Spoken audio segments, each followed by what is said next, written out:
Section 1. You will hear a man renting an apartment over the phone. First, you have some time to look at questions 1 to 5.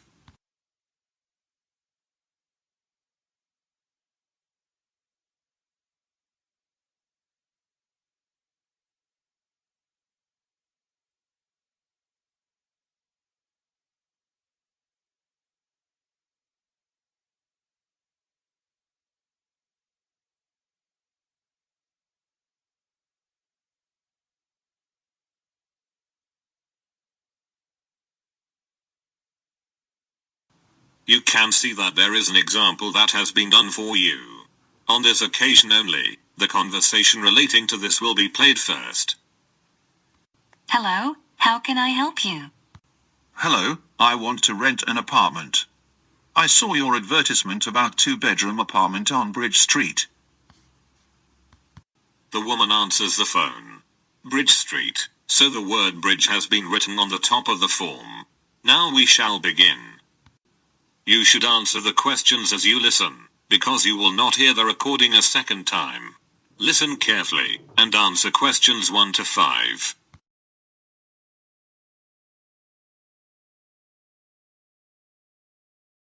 Hello, how can I help you? Hello, I want to rent an apartment. I saw your advertisement about 2-bedroom apartment on Bridge Street. Bridge Street 32, that's it? Exactly. But I have a couple of questions. Yes, I'm listening. Does rent include all the utilities, such as gas, electricity, phone, etc.? Yes, sure. You are only responsible to pay the rent. The lease includes cost for such utilities as gas, heat, water, electricity and phone. Great. And what about the internet? Unfortunately, the internet is not connected. But you shouldn't worry about that. If you wish, you can contact the local providers to set up the connection. Okay. And what kind of public transport is near the apartment? It is very close to public transport. Both underground and bus station are about 2 blocks away. Very good. I think I'll rent this apartment. Very nice. Could you tell me your full name, please? Yes. It's John Hooper.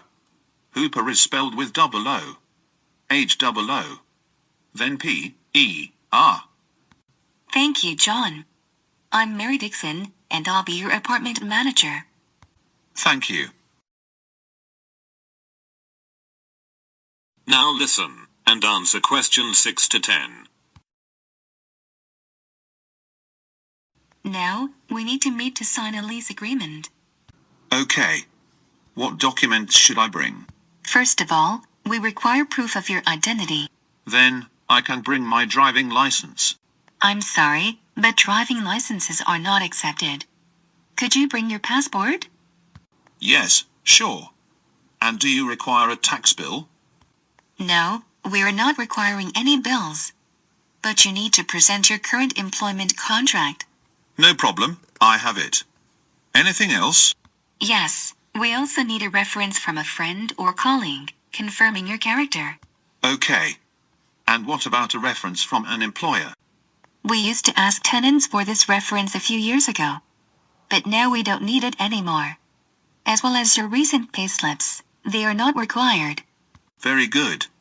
I think I have all the documents. Is it possible to meet you today?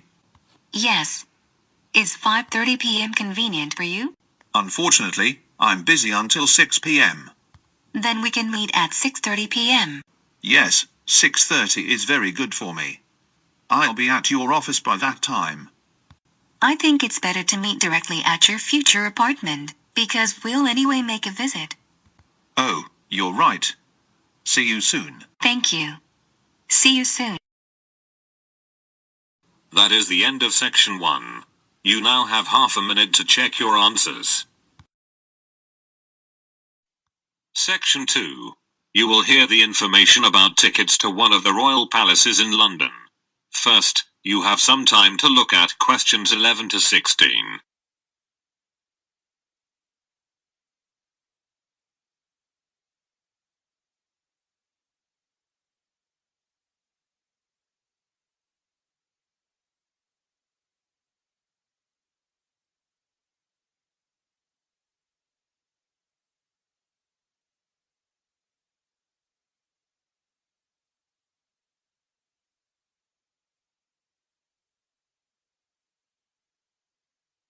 As you listen to the first part of the talk, answer questions 11 to 16.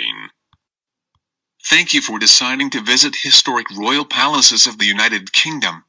Every year dozens of tourists choose to visit the Tower of London, and we have a variety of tickets to suit your own interests. If you wish to make a single visit, you can buy a single-day ticket. This ticket enables you to visit only the Tower of London. The adult ticket's cost is £24. Children between the ages of 5 and 15 pay £18, and children under 5 can visit the tower for free.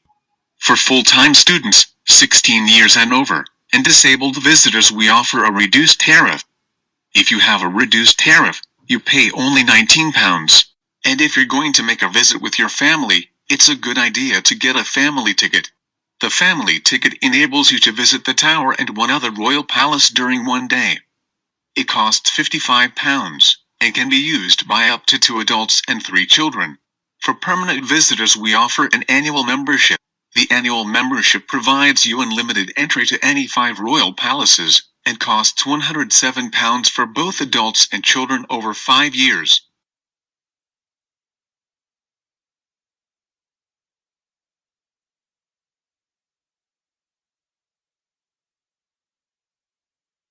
Now listen, and answer questions 17 to 20.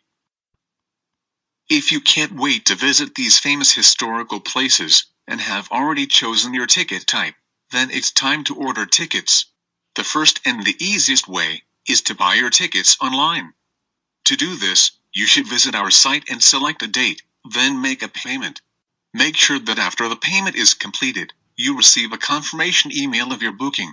The second way is to book your tickets by telephone.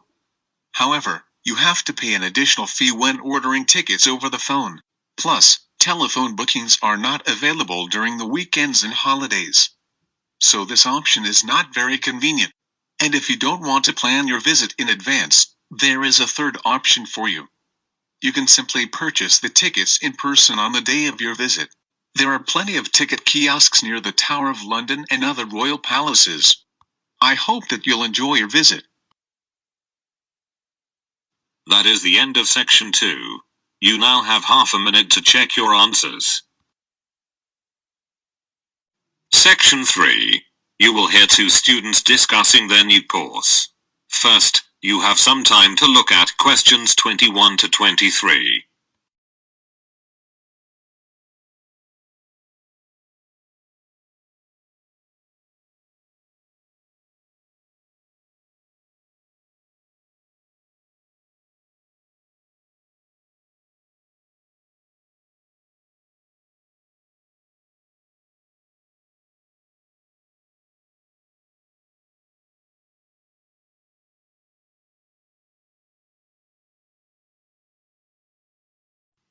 As you listen to the first part of the conversation, answer questions 21 to 23.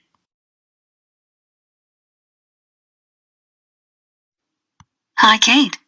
How did you like the first lecture? Hi, Julie. You mean that lecture about brand identity? Exactly. When our professor described how brand names are created. As I understood, he'll teach us practical tips and techniques to create better brands. And what about course duration? I heard it's 5 weeks. No, 5 weeks is without the final project. The total duration is 7 weeks. Oh, I forgot about it. It's the first time I'll be doing a group project. And I'm a bit nervous to work in a 5-people team. I think it's going to be okay. He was talking about the right marketing strategy. Did you hear that? Yes, that was the most exciting part of the presentation. The key thing is to grab people's attention. That's true.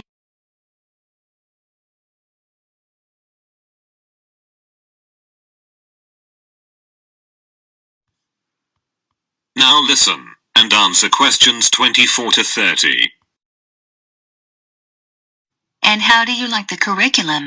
I think it's nice. It's great that we'll be learning marketing in detail, as I've always been interested in this subject. Me too. And after that, we'll be training to design custom logos. The professor told that the curriculum has been modified, and we won't learn design this year. What a pity. The same with product management. But you shouldn't worry, they just combined these two sections into a larger one called branding. Then it's good. Moreover, they've added something called e-commerce this year. It's a great alteration, and the course is kept up to date. Online trading is so popular now. And after that, we'll learn advertising. Yes, and also analytics. Really? Won't analytics be replaced with customer attraction? Yes, you're right. I forgot about that. I think that's all. The professor also teaches a course called Business Strategies. So, we may take his other course next year. Dear. And where is the next lecture? It's in the big classroom on the ground floor. Thanks. You're welcome. Don't forget to take your last week assignment. Okay. Goodbye. Bye. That is the end of section 3. You now have half a minute to check your answers. Section 4. You will hear a lecture about the Great Wall of China. First, you have some time to look at questions 31 to 35.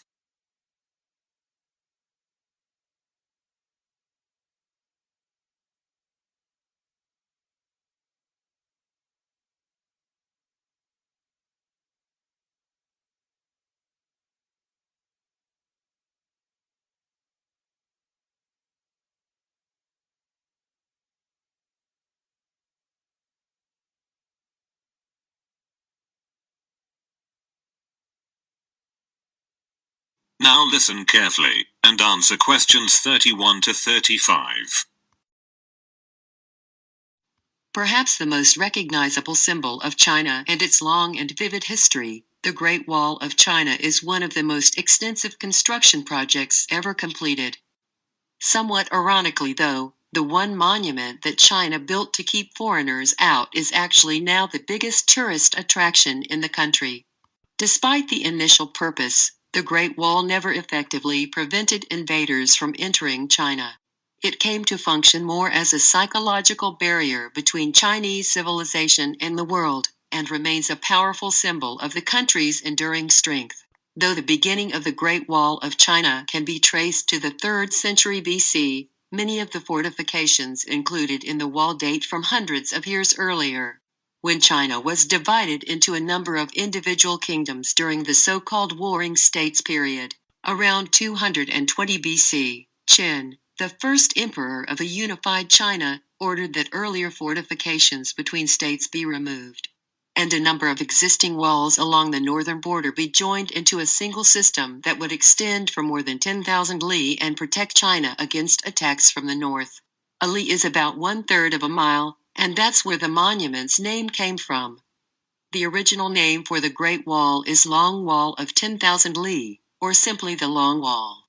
Though the wall is quite inspiring, it was never called the Great Wall in Chinese, and only foreign mistranslation with romantic overtones referred to it as Great or Big Wall. With the death of Qin and the fall of his dynasty, much of the Great Wall fell into disrepair. Much later, a series of frontier tribes seized control in northern China. The most powerful of these was the Northern Wei dynasty, which repaired and extended the existing wall in 390 AD to defend against attacks from other tribes.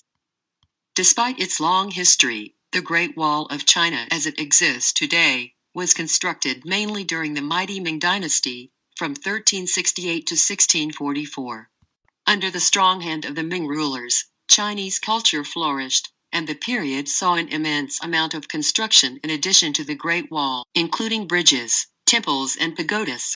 In earlier centuries, the wall held little importance for the Mongols as a military fortification, and mostly served to protect caravans traveling along the profitable trade routes. But during the Ming dynasty, the Great Wall was considered vital to the defense of the country.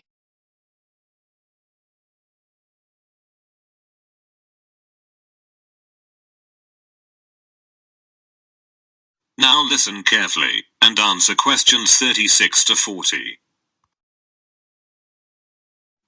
Before the use of bricks, the Great Wall was mainly built from stones, wood, and rammed earth. However, during the Ming dynasty, bricks were heavily used in many areas of the wall.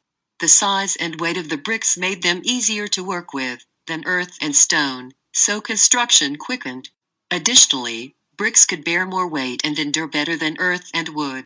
But many western sections of the wall are constructed from mud, and thus are more susceptible to erosion. That's why in many locations the Great Wall is in disrepair. A report by the State Administration of Cultural Heritage states that almost a fifth of the wall has totally vanished. In places, the height of the wall has been reduced from more than 5 meters to less than 2 meters. And more than 60 kilometers of the wall in Gansu province may disappear in the next 20 years, due to frequent sandstorms. However, the state does its best to preserve and extensively renovate the Chinese wall, which makes a considerable figure upon the terrestrial globe. Due to its imposing sizes, the wall is often believed to be visible from the moon. But it's only a rumor. The width of the Great Wall, viewed from the moon, is about the same as that of a human hair, viewed from 2 miles away. In other words, to see the wall from the moon would require superhuman eyesight. Today, the monument attracts thousands of national and foreign tourists every day. In 1987, UNESCO designated the Great Wall a World Heritage Site. And now the Great Wall is generally recognized as one of the most impressive architectural feats in history. That is the end of section 4. You now have half a minute to check your answers.